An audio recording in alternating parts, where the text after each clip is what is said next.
ইন্নাল হামদুলিল্লাহ আলহামদুলিল্লাহি ওয়া কাফা ওয়াস সালাতু ওয়াস সালামু আলা মান লা নাবিয়্যা বা'দা আম্মা বা'দ। সম্মানিত দেশবাসী, বর্তমানে বাংলাদেশের যে অবস্থা বিরাজমান, সেই অবস্থার কারণে সবচাইতে বেশি দায়ী হচ্ছে ভারত।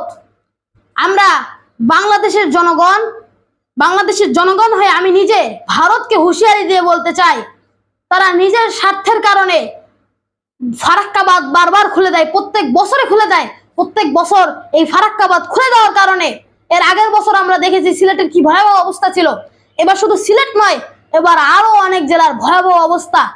সবাই এক এক করে মারা যাচ্ছে, নিজেদের প্রাণকে ঝুঁকিতে ফেলিয়ে দিয়েছে। আমাদের বাংলাদেশকে এক ঝুঁকিপূর্ণ দেশ করে দিয়েছে এই ভারত। এমনিতেই বাংলাদেশ এটা প্রকৃতির কি বলবো, বাংলাদেশের প্রাকৃতিক দুর্যোগলা দেশ একটি। তারপরে এই ভারত প্রত্যেক বছরে ফারাক্কাবাদ খুলে দেওয়ার কারণে আমাদেরকে একদম অতিষ্ঠ করে দিয়েছে, আমাদেরকে ধ্বংস করে দিচ্ছে বলতে গেলে।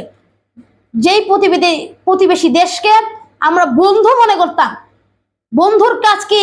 বন্ধুকে বিপদে ফেলা না বিপদ থেকে সাহায্য করা? ভারত যে আমাদেরকে এইভাবে মৃত্যুর মুখে ঠেলে দিচ্ছে, এটা কি আসলেও ঠিক?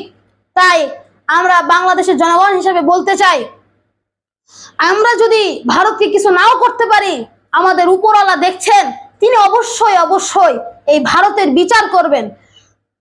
তারা যে এইভাবে নির্বিচারে নিজের স্বার্থে মানুষ মারতেছে, এটা কি ঠিক?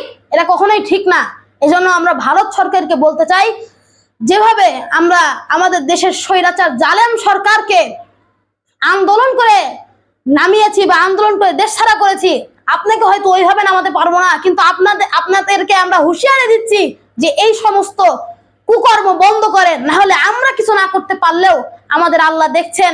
আল্লাহ বলছেন ওমাকারু ওমাকার আল্লাহ, আল্লাহ ছেড়ে দেন না। আপনাদের চাইতেও বড় বড় ক্ষমতাবান ব্যক্তি দুনিয়াতে ছিল, ফেরাউন ছিল, নমরুদ ছিল, কারুন ছিল, এরা কেউই পৃথিবীতে টিকতে পারে নাই।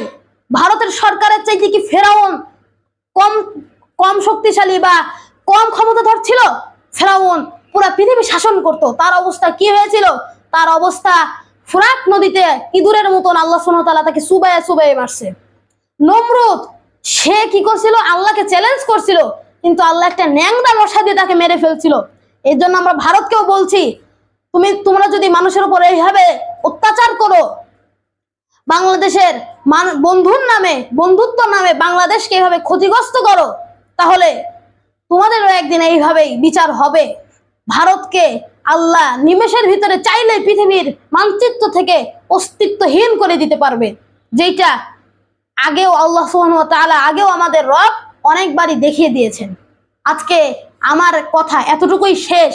ভারত যদি দ্বিতীয়বার এরকম ফারাক্কাবাদ খুলতে থাকে, তাহলে আমরা সেটা মেনে নিব না।